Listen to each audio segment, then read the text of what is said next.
Проект республиканского бюджета на 2022 год членам правительства представил вице-премьер-министр финансов Владимир Делба. Согласно документу, объем государственного бюджета по доходам планируется в сумме 11 миллиардов 753 миллионов рублей, по расходам 12 миллиардов 293 миллиона рублей. При этом дефицит госбюджета составит 539 миллионов 675 тысяч рублей. Общий объем доходов республиканского бюджета на 2022 год планируется в сумме 9 миллиардов 430 миллионов рублей. В эту сумму включена и финансовая помощь России в целях социально-экономического развития Абхазии порядка 4 миллиардов 376 миллионов рублей, в том числе в рамках реализации инвестпрограммы на 2020-2022 годы – 1 миллиард 350 миллионов. Расходы республиканского бюджета на 2022 год предусматриваются в размере 9 миллиардов 970 миллионов рублей.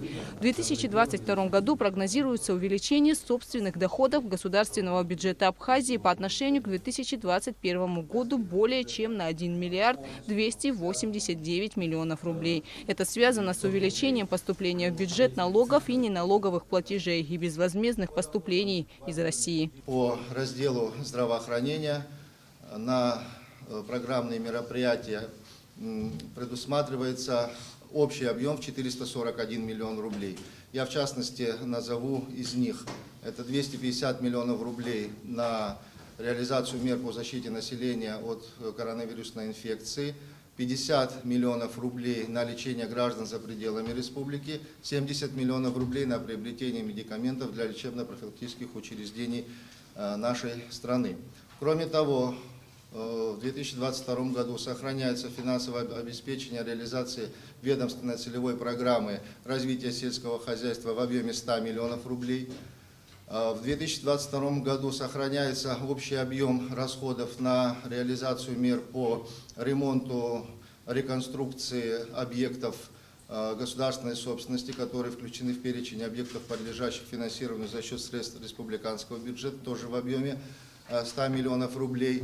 В 2022 году в целях экономической поддержки субъектов малого и среднего предпринимательства для целей их развития, а также вовлечения занятости в экономическую среду предусматривается 50 миллионов рублей. Сохраняется объем бюджетных ассигнований на 2022 год по ведомственной целевой программе жилища 2022. Владимир Делба также рассказал о расходах на межбюджетные трансферты, которые в 2022 году составят 1,4 миллиарда рублей, что превышает параметры текущего года на 200 миллионов. Из этих средств 1,2 миллиарда рублей будут направлены в качестве субсидий на выплату заработной платы отдельным категориям работников бюджетной сферы. Оставшиеся средства будут направлены на выравнивание бюджетной обеспеченности местных бюджетов. Также республиканским бюджетом предусматривается 100 миллионов рублей в виде прямых дотаций на обеспечение потребностей энергетической системы через госкомпанию «Черноморэнерго». В 2022 году планируется погасить основной долг по государственному экспортному кредиту, предоставленному России в сумме 84 миллиона 178 тысяч рублей. Далее члены правительства рассмотрели проект бюджета Пенсионного фонда на 2022 год. Планируемый объем бюджета фонда 1 миллиард 286 миллионов рублей. Основная часть расходов направлена на выплату пенсий 39 категориям пенсионеров на общую сумму 970 миллионов 501 тысяча рублей. Этот проект был одобрен, как и проект бюджета фонда по репатриации. Бюджет государственного внебюджетного фонда инвалидов Отечественной войны народа Абхазии на 2022 год составит 166 миллионов 159 тысяч рублей. Источниками формирования доходной части бюджета фонда 2022 года выступают поступления страховых взносов и платежей в небюджетные социальные фонды от юридических лиц индивидуальных предпринимателей в размере 50 миллионов 58 тысяч рублей. Правительством предусматривается прямая дотация бюджету фонда инвалидов Отечественной войны в объеме 8 миллионов рублей. К сожалению, есть те, которые звука выстрела не слышали, а имеют инвалидность второй группы и пользуются всеми возможными льготами, которые устанавливает абхазское государство. Согласен. Но от настоящих, кроме благодарности, мы еще ничего не слышали, чтобы кто-то говорил, что в фонде кто-то плохо помогает или не помогает, или плохо обращаются, такого, слава богу, за наше присутствие мы еще не видели. Законопроекты о бюджетах фондов обязательного страхования, соцстрахования и дорожного фонда также были одобрены. Члены правительства внесли изменения в некоторые акты Кабмина в сфере здравоохранения. Речь идет об увеличении финансирования ряда программ Минздрава. Объем финансирования программы с учетом увеличения, предусмотренным настоящим проектом постановления, 75 миллионов рублей. Второе. Развитие и совершенствование организации заместительной почечной терапии для больных с терминальной почечной недостаточностью в Республике Абхазия.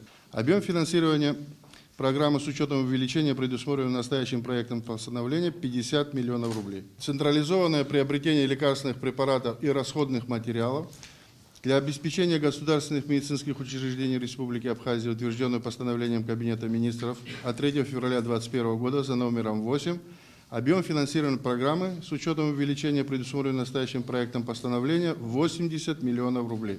Министр по налогам и сборам Джансух Нанба проинформировал о предварительных итогах работы ведомства за 11 месяцев. Выполнение годового плана составило 2 миллиарда 966 миллионов рублей. На текущую дату фактических средств поступило в бюджет более 3 миллиардов и 70 миллионов рублей, что говорит о полном выполнении годового плана. В завершении заседания премьер-министр Александр Анква попросил доложить Эдуарда Будба о текущей эпидситуации. По словам главы Минздрава, ситуация по-прежнему остается сложной. Также Эдуард Будба рассказал о вакцинации, согласно которой спутником Лайт привилось 5212 человек. Спутником ВИЗ 18 ноября вакцинировано 78 пациентов. Темпы вакцинации невысокие. Хотелось бы сейчас обратиться к нашим коллегам, чтобы к руководителям министерств и ведомств, чтобы усилили работу, чтобы наши граждане, ваши коллеги вакцинировались, потому что это единственное спасение от этой коварной болезни. Я уже многократно об этом говорил, это очень важно и очень принципиально. Есть вопрос немаловажный.